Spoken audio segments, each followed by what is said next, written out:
ಇದ್ಕಿದ ಬೇಳೆ ಸಾರು ಮಾಡೋದಕ್ಕೆ ಇದ್ಕಿದ ಬೇಳೆ ಇಡ್ತಾ ಇದ್ದೀವಿ.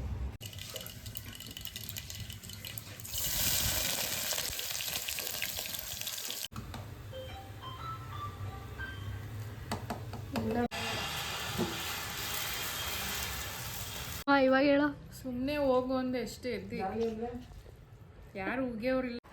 ಎಲ್ರಿಗೂ ಹೇಳ್ತೀನಿ, ಭೇದ ಭಾವ ಮಾಡೋದು ನೀನು.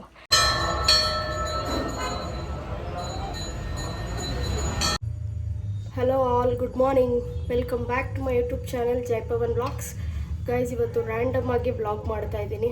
ಸೊ ಅಮ್ಮ ಮನೆಗೆ ಬಂದಿದ್ದೀನಿ, ಒಂದೆರಡು ದಿವಸ ಇರೋಣ ಅಂತ, ರಜಾ ಇರೋದ್ರಿಂದ. ಸೊ ಅಮ್ಮ ಮನೆಗೆ ಬಂದಿದ್ದೀನಿ, ರ್ಯಾಂಡಮಾಗಿ ಬ್ಲಾಗ್ ಸ್ಟಾರ್ಟ್ ಮಾಡ್ತಾ ಇದ್ದೀನಿ ಬೆಳಗ್ಗೆಯಿಂದನೇ. ಈಗ ನನ್ನ ತಮ್ಮ ಬಂದಿದ್ದಾನೆ ಹೊಸೂರಿಂದ, ಬೆಳಗಿನ ಜಾವ 4 ಗಂಟೆಗೆ. ಅವ್ರ ಫ್ರೆಂಡ್ನ ಏನೋ ಏರ್ಪೋರ್ಟ್ಗೆ ಬಿಟ್ಬಿಟ್ಟು 4 ಗಂಟೆಗೇನೋ ಮನೆಗೆ ಬಂದಿದ್ದಾನೆ.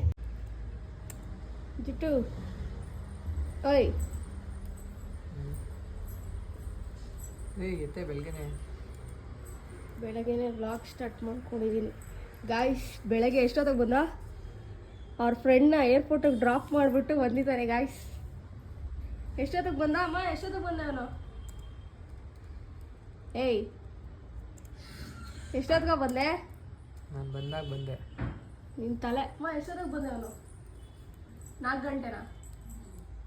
ಗಾಯ್ಸ್, ಏರ್ಪೋರ್ಟಿಗೆ ಡ್ರಾಪ್ ಮಾಡಿ ಅವ್ರ ಫ್ರೆಂಡ್ನ 4 ಗಂಟೆಗೆ ಬಂದು ಇವಾಗ ಕೆಲಸ ಮಾಡ್ತಾ ಇದ್ದಾನೆ ನನ್ನ ತಮ್ಮ. ಗಾಯ್ಸ್, ಇಲ್ಲಿ ನಮ್ಮಮ್ಮ ನನ್ನ ತಮ್ಮನಿಗೆ ಅಂತ ದೋಸೆ ಹಾಕ್ಕೊಡ್ತಾ ಇದ್ದಾರೆ. ದೋಸೆ ಮತ್ತು ಬೇಳೆ ಸಾರು ಜೊತೆಗೆ ತಿಂತಾ ಇದ್ದಾನೆ. ಈರುಳ್ಳಿ ದೋಸೆ ಮಾಡಿದ್ದಾರೆ. ಓಪನ್ ಮಾಡಿದ್ರಾ?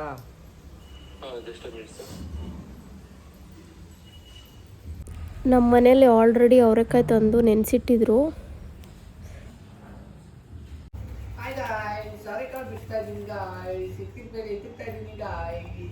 ಲೋ, ನೀನು ಸುಮ್ಮನೆ ಇರೋ, ನಾನು ಮಾತಾಡ್ಬೇಕು ಇವಾಗ. ಟೀ ಕುಡಿಯೋ ಅಷ್ಟರಲ್ಲಿ. ಗಾಯ್ಸ್, ನಮ್ಮಮ್ಮ ಅವರೆಕಾಯಿ ಸ್ಪೆಷಲ್ ಅಂತ ಇದ್ಕಿದ ಬೇಳೆ ಸಾರು ಮಾಡ್ತಾ ಇದ್ದಾರೆ. ನಾನು ಇದ್ಕಿದ ಬೇಳೆ ಇಡ್ತಾ ಇದ್ದೀನಿ. ಅದೇ ಅವರೆಕಾಯಿ ಸೀಸನ್ ಅಂದ್ರೆ ಅವರೆಕಾಯಿ ಸ್ಪೆಷಲ್ ಅಲ್ವಾ? ಆ ಸೀಸನಲ್ಲಿ ಸ್ಪೆಷಲ್. ಟೀ ಕುಡ್ಕೊಂಡು ಈಗ ಇದ್ಕಿದ ಬೇಳೆ ಸಾರು ಮಾಡೋದಕ್ಕೆ ಇದ್ಕಿದ ಬೇಳೆ ಇಡ್ತಾ ಇದ್ದೀವಿ. ಸೊ ಇವಾಗ ಅವರೆಕಾಯಿ ಸೀಸನ್ ಇರೋದ್ರಿಂದ ಅವರೆಕಾಯಿ ತಂದಿದ್ದಾರೆ. ಸೊ ಇಡ್ತಾ ಇದ್ದೀನಿ.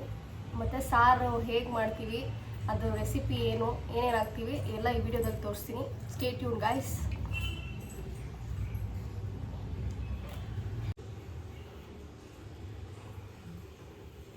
ಅಮ್ಮ, ಇವಾಗ ನಿಂಗೆ ಚಿಕ್ಕ ಹುಡುಗನ ಥರ ಜುಟ್ಟು ಹಾಕ್ಬೇಕಾ ಡೈಲಿ? ಪಾ ಎಳಿತೈತೆ.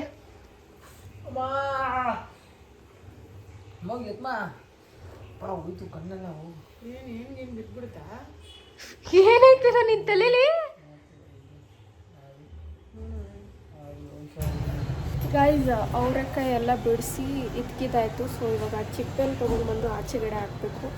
ಏನಂದರೆ ಏನು ಗೊತ್ತಾ, ಇವಾಗ ಈ ಚಿಪ್ಪೆನ ತೊಗೊಂಡ್ಬಂದು ರೋಡಲ್ಲಿ ಹಾಕಿದ್ರೆ ಸಾರು ಟೇಸ್ಟು ತುಂಬ ಚೆನ್ನಾಗಿ ಬರುತ್ತೆ ಅಂತ ಹೇಳ್ತಾರಂತೆ. ಸೊ ಅದಕ್ಕೆ ನಾನು ಅದನ್ನು ಫಾಲೋ ಮಾಡ್ತಾಯಿದ್ದೀನಿ. ಸೊ ಇವಾಗ ಎಲ್ಲ ಮುಗಿತು. ಚಿಪ್ಪೆನ ತೊಗೊಂಡ್ಬಂದು ಇವಾಗ ರೋಡಲ್ಲಿ ಎಸಿಬೇಕು, ಯಾಕಂದರೆ ಟೇಸ್ಟ್ ಚೆನ್ನಾಗಿ ಬರುತ್ತೆ ಅಂತ ಹೇಳ್ತಾರೆ. ಗೈಸ್, ಇವಾಗ ಒಗ್ಗರಣೆಗೆ ಇಡ್ತಾ ಇದ್ದೀನಿ. ನಮ್ಮಮ್ಮ ಆಲ್ರೆಡಿ ಮಸಾಲೆ ಎಲ್ಲ ರುಬ್ಬಿಟ್ಟವ್ರೆ. ಈರುಳ್ಳಿ, ಬೆಳ್ಳುಳ್ಳಿ, ಶುಂಠಿ, ಕೊತ್ತಂಬರಿ ಸೊಪ್ಪು, ಆಮೇಲೆ ಇದು ಒಣಗಿದ ಮೆಣಸಿನ್ಕಾಯಿ, ಧನಿಯಾ ಪುಡಿ, ಅರಿಶಿನ ಪುಡಿ, ಚಕ್ಕೆ, ಲವಂಗ ಎಲ್ಲ ರುಬ್ಕೊಂಡು, ಟೊಮೊಟೊ ಎಲ್ಲ ಫ್ರೈ ಮಾಡಿಕೊಂಡು ರುಬ್ಕೊಂಡು ಒಗ್ಗರಣೆಗೆ ಹಾಕೋದು. ಬಟ್ ಆದರೆ ನಮ್ಮಮ್ಮ ಆಲ್ರೆಡಿ ನಾನು ವಿಡಿಯೋ ಮಾಡೋಕ್ಕಿಂತ ಮುಂಚೆ ರೆಡಿ ಮಾಡ್ಬಿಟ್ಟವ್ರೆ. ಸೊ ಇವಾಗ ನಮ್ಮಮ್ಮ ಹೇಳಿದ್ದಾರೆ ಏನೇನು ಹಾಕಬೇಕು ಅಂತ. ಅದನ್ನೆಲ್ಲ ಫ್ರೈ ಮಾಡಿಕೊಂಡು ಮಿಕ್ಸಿಗೆ ಹಾಕೋಬೇಕು ಗಾಯ್ಸ್. ಇವಾಗ ನಾನು ಒಗ್ಗರಣೆಗೆ ಇಡ್ತಾ ಇದ್ದೀನಿ. ಈರುಳ್ಳಿ ಕಟ್ ಮಾಡ್ಕೊಂಡಿದ್ದೀನಿ. ಬನ್ನಿ ನೆಕ್ಸ್ಟ್ ಪ್ರೋಸೆಸ್ ಹೋಗೋಣ. ಓಕೆ ಗೈಸ್, ಇದಕ್ಕೆ ನಾವು ತೆಂಗಿನಕಾಯಿ ಚೂರು ಹಾಕಲ್ಲ, ತೆಂಗಿನಕಾಯಿ ಹಾಲು ಹಾಕ್ತೀವಂತೆ. ಸೊ ಅದಕ್ಕೆ ಹಾಲುಗೆ ತೆಂಗಿನಕಾಯಿ ತಕ್ಕೊಂಡು ಹಾಲು ತಗೊಂಡಿದ್ದಾರೆ ಮಿಕ್ಸಿಗೆ ಹಾಕ್ಕೊಂಡು. ಸೊ ಇವಾಗ ಒಗ್ಗರಣೆ ಹಾಕಬೇಕು, ಬನ್ನಿ. ಗೈಸ್ ನಾನಿಲ್ಲಿ ಒಗ್ಗರಣೆಗೆ ಇಟ್ಕೊಂಡಿದ್ದೀನಿ. ಒಂದು ಕುಕ್ಕರ್ಗೆ ಒಂದು ಸ್ವಲ್ಪ ಎಣ್ಣೆ ಮತ್ತು ಸಾಸಿವೆ ಸ್ವಲ್ಪ ಚಿಟ್ಟಲ್ಬೇಕು. ಸ್ವಲ್ಪ ಚಿಟ್ಟಲಾದ್ಮೇಲೆ ಒಂದು ಕೈ ಹಿಡಿಯಷ್ಟು ಈರುಳ್ಳಿನ ಹಾಕಬೇಕು. ಈರುಳ್ಳಿ ಹಾಕಾದ್ಮೇಲೆ ಸ್ವಲ್ಪ ಗೋಲ್ಡನ್ ಬ್ರೌನ್ ಆಗೋವರೆಗೂ ಸ್ವಲ್ಪ ಬಾಡಿಸ್ಬೇಕು ಅದನ್ನು. ಅದಾದಮೇಲೆ ಸ್ವಲ್ಪ ಕರಿಬೇವು ಹಾಕ್ಕೋಬೇಕು. ಕರಿಬೇವು ಹಾಕ್ಕೊಂಡು ನೆಕ್ಸ್ಟ್ ಅದಕ್ಕೆ ಇದ್ಕಿದ ಬೇಳೆನ ಹಾಕ್ಕೋಬೇಕು. ಇದ್ಕಿದ ಬೇಳೆ ಹಾಕ್ಕೊಂಡು ಸ್ವಲ್ಪ ಎಣ್ಣೆಲೇ ಫ್ರೈ ಆಗಬೇಕು ಅದು ಚೆನ್ನಾಗಿ. ಅದಾದಮೇಲೆ ಒಂದು ಸ್ವಲ್ಪ ಕೈ ಹಿಡಿಯಷ್ಟು ಉಪ್ಪು ಹಾಕಬೇಕು. ಉಪ್ಪಲ್ಲೇ ಚೆನ್ನಾಗಿ ಬೇಯಬೇಕು ಏನು ಇದ್ಕಿದ ಬೇಳೆ. ಸೊ ಆವಾಗ ಟೇಸ್ಟ್ ಚೆನ್ನಾಗಿರುತ್ತೆ. ಹೆಂಗೆ ಇವಾಗ ಮಟನ್ ಸಾರಿಗೆ ಮಟನ್ ಹಾಕ್ಬಿಟ್ಟು ನಾವು ಹೆಂಗೆ ಅದರಲ್ಲಿ ಉಪ್ಪಲ್ಲೇ ಬೇಯಿಸ್ತೀವಿ, ಆ ಬೇಳೆ ಚೆನ್ನಾಗಿ ಬೇಯಬೇಕು. ಸೊ ಆವಾಗ ಟೇಸ್ಟ್ ಚೆನ್ನಾಗಿರುತ್ತೆ ಅಂತ ನಮ್ಮಮ್ಮ ಯಾವಾಗಲೂ ಹೇಳ್ತಿರ್ತಾರೆ. ಸೊ ಅದೇ ಥರ ನಾನು ಫಾಲೋ ಮಾಡಿದ್ದೀನಿ. ಆ ಕಡೆಗೆ ಒಗ್ಗರಣೆ ಇಕ್ಬಿಟ್ಟು ನಾನು ಸ್ವಲ್ಪ ಪಾತ್ರೆಗಳೆಲ್ಲ ಇತ್ತು. ಸೊ ನಮ್ಮಮ್ಮ ಪೂಜೆ ಮಾಡ್ಕೊಳ್ಳೋಕ್ಕೆ ರೆಡಿ ಮಾಡ್ಕೊಳ್ತಾ ಇದ್ರಲ್ಲ, ಸೊ ಅಷ್ಟು ನಾನು ಪಾತ್ರೆ ಎಲ್ಲ ತೊಳ್ಕೊಳ್ಳೋಣ ಅಂದ್ಬಿಟ್ಟು ತೊಳ್ಕೊಳ್ತಾ ಇದ್ದೀನಿ. ಸೊ ಅದಾದಮೇಲೆ ಉಪ್ಪೆಲ್ಲ ಹಿಡ್ದಿತ್ತು ಚೆನ್ನಾಗೆ ಇದ್ಕಿದ ಬೇಳೆಗೆ. ಸೊ ಅದಾದಮೇಲೆ ನಾನು ಮಸಾಲೆ ಹಾಕ್ತಾಯಿದ್ದೀನಿ.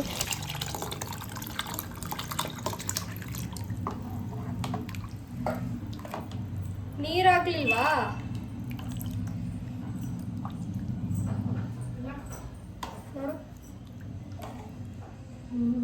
ಕುದಿಬೇಕಲ್ಲ ಇನ್ನ ಕುದಿದಿದೆ. ತಿರುಗಿಸು, ಮಸಾಲ ಎಲ್ಲ ಒಂದಾಗಿ ತಿರುಗಿಸ್ತೀನಿ. ಇವಾಗ ತಾನು ಹಾಕಿದ್ದೀನಿ. ಸುಮ್ಮನೆ ಒಂಚೂರು ನೀರು ಹಾಕ್ಬಿಟ್ಟು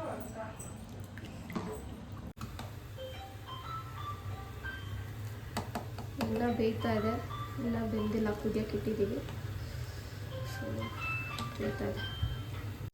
ಗಾಯ್ಸ್ ಇದ್ಕಿದ ಬೇಳೆ ಸಾರು ರೆಡಿ ಆಯಿತು. ಸೊ ನಾನಿಲ್ಲಿ ಸ್ವಲ್ಪ ಗ್ಯಾಸ್ ಎಲ್ಲ ಗಲೀಜಾಗಿತ್ತಲ್ಲ, ಸೊ ಅದಕ್ಕೆ ಕ್ಲೀನಾಗಿ ಒರೆಸ್ಕೊಳ್ತಾ ಇದ್ದೀನಿ ಇಲ್ಲಿ ಅಡುಗೆ ಮನೆಯಲ್ಲಿ. ಸೊ ಒರೆಸ್ಕೊಂಡು ಅದು ಗ್ಯಾಸ್ ಸ್ಟೌದು ಏನೇನಿದೆ ಅದನ್ನೆಲ್ಲ ಎಲ್ಲೆಲ್ಲಿ ಇಡಬೇಕು ಅಲ್ಲಲ್ಲೇ ಇಟ್ಕೊಳ್ತಾ ಇದ್ದೀನಿ. ಗಾಯ್ಸ್ ನಮ್ಮಮ್ಮ ದೇವ್ರ ಪೂಜೆ ಮಾಡೋದಕ್ಕೆ ಎಲ್ಲ ರೆಡಿ ಮಾಡ್ಕೋತವ್ರೆ.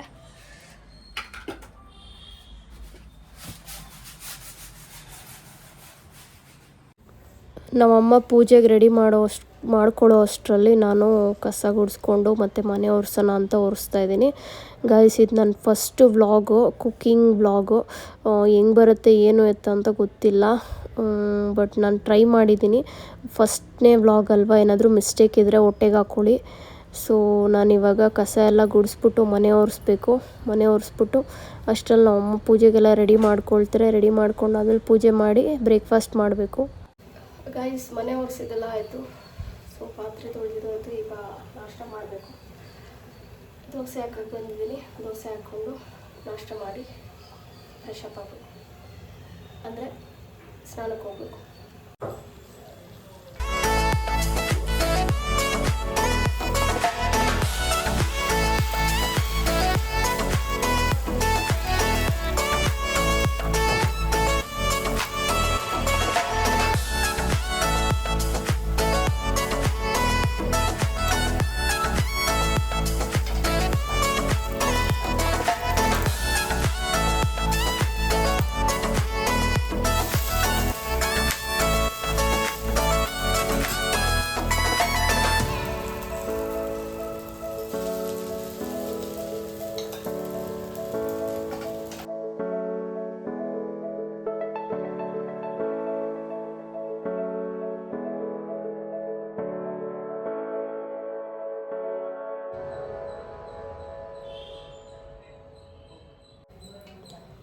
ಗಾಯ್ಸ್ ದೋಸೆ ಮತ್ತು ಇದ್ಕಿದ ಬೇಳೆ ಸಾರು ರೆಡಿಯಾಗಿದೆ. ನಾನಿವಾಗ ಬ್ರೇಕ್ಫಾಸ್ಟ್ ಮಾಡ್ತಾಯಿದ್ದೀನಿ. ನಮ್ಮಮ್ಮ ದೀಪ ಹಚ್ಬಿಟ್ಟು ಮಾಡ್ತೀನಿ ಅಂತ ಹೇಳ್ತಿದ್ದಾರೆ. ಸೊ ನಂಗೆ ಹೊಟ್ಟೆ ಹಸಿತೈತೆ, ಹೀಗಾಗಿದೆ. ಗಾಯ್ಸ್ ನಾನಿಲ್ಲಿ ಬಿಗ್ ಬಾಸ್ ನೋಡಿಕೊಂಡು ಹೆಡ್ ಮಸಾಜ್ ಮಾಡ್ಕೊಳ್ತಾ ಇದ್ದೆ. ಸೊ ಹೆಡ್ ಮಸಾಜ್ ಮಾಡ್ಕೊಂಡಾದ್ಮೇಲೆ ನನ್ನ ತಮ್ಮ ಮತ್ತು ಅಮ್ಮ ಬಂದರು.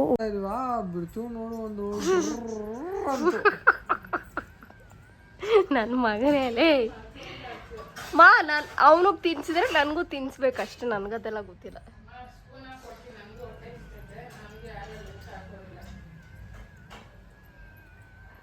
ಏಯ್ ಕೈಯಲ್ಲಿ ತಿನ್ನಕ್ಕಾಗಲ್ಲ ನಿನಗೆ.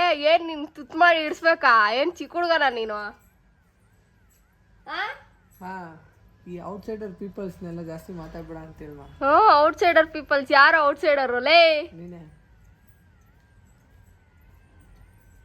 ಇವಾಗ ಹೇಳೋ ಸುಮ್ಮನೆ ಹೋಗು ಅಂದೆ ಎಷ್ಟೇ ಎದ್ದಿ ಯಾರು ಉಗಿಯೋರಿಲ್ಲ ನಿಂಗೆ ಅದಕ್ಕೆ ಹಿಂಗೆಲ್ಲ ಮಾಡ್ಕೊಂಡಿರ್ತಿ ಹಾಕೊಂಡು ಬಿಡಿ ಅವರು ಅವ್ರು ಹಾಕೊಳಕ್ ಹೇಳಿ ನಾವು ಹಾಕಕ್ಕಾಗಲ್ಲ ಅಂತ ಹೇಳಿ ಅವ್ರಿಗೆ ನಾನು ಹೇಳ್ತೀನಿ ಬೋಂಡ ನೋಡೋವಲ್ಲ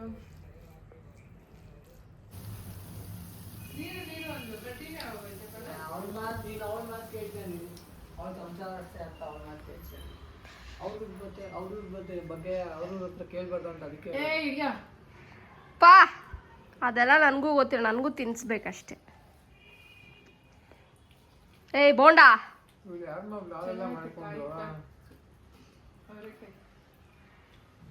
ಅವ್ರು ನೋಡ್ತಾ ಇರಿ ಇವಾಗ ಹೆಂಗ ಕೊಡ್ತೀನಿ ಅಂತ ನೋಡ್ತಾ ಇರೋ ಓಡ್ತಾ ಇರ್ಬೇಕು ಅವ್ರ ಅತ್ತೆ ಮನೆಗೆ ಇವತ್ತು ಹಂಗ್ ಮಾಡ್ತೀನಿ ನೋಡ್ತಾ ಇರೋ.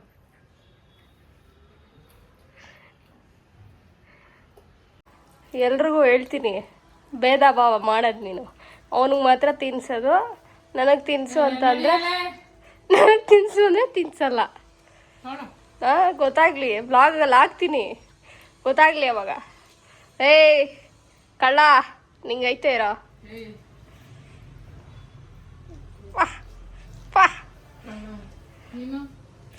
ಏಯ್ bonda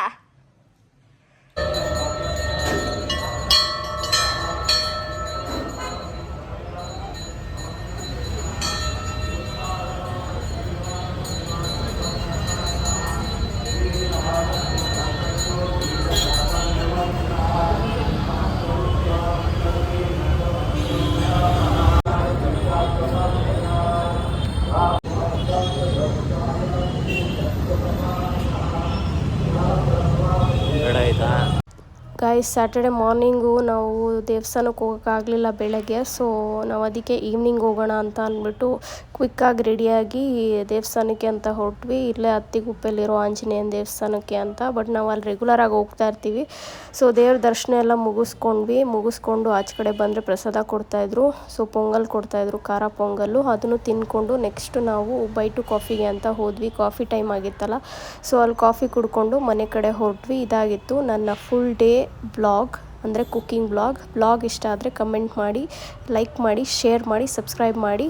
until then take care.